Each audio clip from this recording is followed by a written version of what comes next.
Halo saudara-saudara yang terkasih dalam Kristus, kembali lagi di dalam Summary Daily Bible Study, dan judul pelajaran hari ini adalah Kebergantungan saya akan keilahiannya Kristus. Di dalam kutipan 23 letter MS, manuskrip 37, 1908 paragraf 19 dikatakan, Through a dependence upon the divinity of Christ, I may overcome as He overcame. Melalui kebergantungan saya kepada keilahiannya Kristus, saya bisa menjadi pemenang sebagaimana Yesus telah menjadi pemenang. Apa kata lain divinity?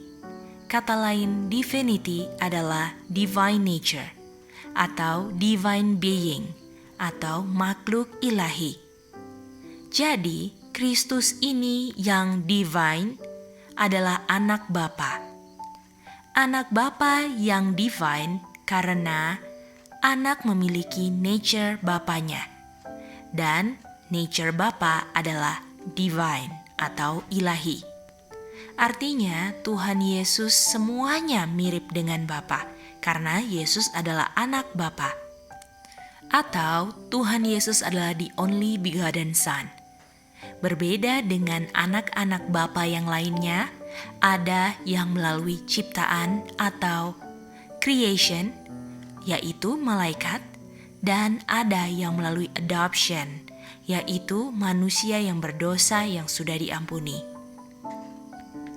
Di dalam Filipi 2 ayat 6, Yesus ini dalam form of God, atau nature-nya God.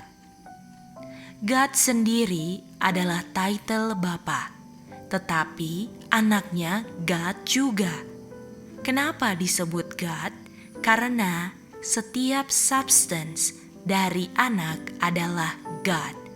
Karena anak bahan tubuhnya sama seperti bapanya. Tetapi title Tuhan Yesus adalah anak, bukan God. Jadi, Bapa title-nya God dan Tuhan Yesus title-nya anak. Dan anak adalah God juga dalam substance-nya.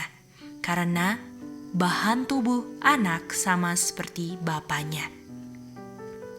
Lalu di dalam Filipi 2 ayat 7 dikatakan, Tuhan Yesus mengambil form of a servant, atau form Adam dan Hawa, yaitu bentuk Adam dan Hawa yang dibentuk dari tanah. Bayangkan, Tuhan Yesus yang awalnya formnya adalah pencipta, menjadi form ciptaan selama-lamanya. Di dalam kutipan Roh Nubuat dikatakan, apabila Tuhan Yesus mengambil tubuh Adam sebelum berdosa, itu hampir penghinaan kekal. Apalagi Tuhan Yesus mengambil tubuh Adam dan Hawa setelah 4.000 tahun berdosa. Jadi ketika manusia merasakan lelah, lapar, Tuhan Yesus yang mengambil form of a servant atau bentuk dari Adam dan Hawa. Adam dan Hawa punya nature, mengalami hal yang serupa. Pertanyaannya, kenapa kita bergantung pada divinity-nya Kristus? Kita mengetahui bahwa orang yang lahir pertama kali di dunia ini tidak berdosa, karena anak tidak mewarisi dosa dari ibu atau bapaknya.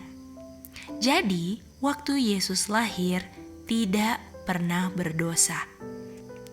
Dan divinity-nya Kristus, keilahiannya ini digunakan supaya Tuhan Yesus setelah lahir tetap tidak berdosa. Di sini saya dan Tuhan Yesus ada kesamaan. Ketika lahir pertama kali, sama-sama tidak berdosa. Tetapi saya tidak ada pilihan untuk tidak berdosa karena saya tidak ada keilahian.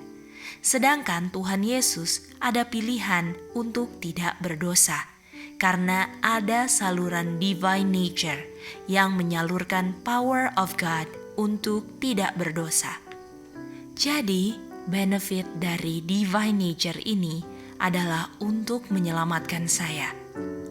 Walaupun sekarang saya dalam form of a servant atau manusia, itu tidak menjadi alasan untuk saya berdosa. Karena kita memiliki contoh Yesus yang juga dalam form of a servant tidak berdosa. Jadi solusinya adalah saya bisa bergantung pada divine nature-nya Kristus sebagai saluran untuk mendapatkan kuasa Bapa. Sebagaimana Kristus dalam form of a servant bergantung kepada Bapa melalui divinity-nya, sehingga Tuhan Yesus ada saluran untuk menerima kuasa Bapa, dan kuasa Bapa itulah yang menaklukkan dosa. Jadi, Yesus dan Bapa substance-nya sama-sama adalah God. Dan Yesus yang substance-nya adalah God atau divine turun ke dunia. Artinya kalau Bapa juga mempunyai substance God yang sama seperti Yesus, artinya apakah Bapa bisa turun juga? Berdasarkan kesamaan substance-nya, Bapa juga bisa turun. Artinya Bapa bisa mengambil juga nature of man atau human form atau bentuk manusia. Dan sama seperti Tuhan Yesus meninggalkan form of God. Dan ingat bahwa bentuk tubuh manusia ini bisa mati atau bisa kembali ke debu karena pada awalnya dibentuk dari debu. Artinya dengan Yesus mengambil form of a servant atau bentuk manusia, Yesus menjadi mortal atau bisa mati. Karena kita tahu juga bahwa waktu Yesus ke bumi, Yesus mati di kayu salib.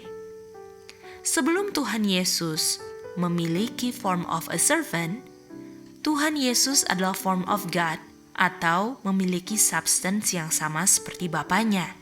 Dan Bapa ini immortal, artinya anaknya juga immortal. Karena anak menerima immortality dari Bapanya. Artinya boleh dikatakan waktu Tuhan Yesus ke bumi, dia melepaskan immortality-nya dan menjadi mortal supaya dia bisa mati untuk menebus manusia di kayu salib.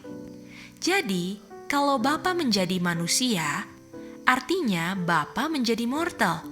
Dan disinilah kita bisa melihat perbedaannya. Bapa itu sumber immortality, jadi dia tidak bisa menjadi mortal. Sedangkan Tuhan Yesus adalah anak Bapa dan menerima immortality-nya, sehingga apa yang dia terima bisa dilepaskan dan Tuhan Yesus bisa menjadi mortal untuk menebus manusia. Jadi, yang bisa turun ke bumi adalah anak. Karena anak menerima immortality itu dari Bapa, sedangkan Bapa adalah sumber immortality, tidak bisa menjadi mortal. Jadi pertanyaannya, kalau dibilang ada 3 oknum God, siapa yang bisa turun? Tidak ada yang bisa turun karena God itu adalah sumber atau sumber immortality. Karena mereka bertiga adalah co-eternal. Artinya kalau semuanya adalah God, tidak bisa jadi mortal, artinya manusia tidak bisa diselamatkan. Oleh sebab itu kalau kita percaya Tuhan Yesus itu adalah God the Son, itu artinya kita bilang kita tidak bisa diselamatkan. Oleh sebab itu, yang mau diselamatkan harus percaya bahwa Tuhan Yesus itu the Son of God atau anak Bapa. Apabila kita menolak Tuhan Yesus sebagai anak Bapa, artinya kita sedang membuang kemungkinan saya untuk selamat. Artinya, saya ini diselamatkan hanya melalui Tuhan Yesus. Dan kita juga sudah belajar bahwa organisasi Advent dan Ketua General Conference Ted Wilson mengatakan bahwa ada God the Father, ada God the Son, ada God the Holy Spirit. Dan ketiga ini berpartisipasi dalam penciptaan. Artinya, organisasi Advent di bawah pimpinan Ted Wilson ini percaya bahwa Yesus ini bukan anak Bapa atau Bukan the Son of God, tetapi God the Son. Artinya kalau saya masih di bawah organisasi, artinya saya bilang bahwa saya percaya Yesus God the Son. Karena saya punya pimpinan percaya bahwa Yesus itu God the Son. Karena kita sudah bisa buktikan bahwa kalau kita bilang Yesus itu God the Son, itu tidak ada unsur keselamatannya. Artinya Yesus itu nggak bisa turun ke bumi untuk menjadi mortal. Karena God itu adalah sumber immortality. Artinya kalau saya masih di bawah organisasi dan saya percaya akan doktrin Trinitas, artinya saya bilang saya percaya Yesus itu adalah God the Son. Dan ini benar-benar membahayakan keselamatan saya. Ingat bahwa Yesus itu adalah the Son of God, yang pada awalnya mempunyai form of God. Dan Yesus mengambil formnya Adam dan Hawa setelah 4.000 tahun berdosa. Dan walaupun Tuhan Yesus menjadi manusia, Tuhan Yesus juga tetap mempunyai divine nature. Dan Tuhan Yesus yang adalah manusia dan memiliki divine nature, ini adalah satu-satunya mediator kita, satu-satunya sumber keselamatan kita, di mana kemenangan saya bergantung pada divine nature-nya. Jadi, karena Yesus ini adalah anak, bukan God, yang pada awalnya menerima immortality dari Bapa, karena dia terima sehingga dia bisa melepaskan immortality-nya, sehingga Tuhan Yesus bisa menyelamatkan umat manusia dari dosa. Jadi, organisasi Advent sudah menerima doktrin fondasi Babylon, Roma Katolik, di mana mereka kalau dibilang mereka ini Babylon, mereka bilang mereka bukan Babylon, tetapi pada kenyataannya mereka menganut doktrin fondasi Babylon.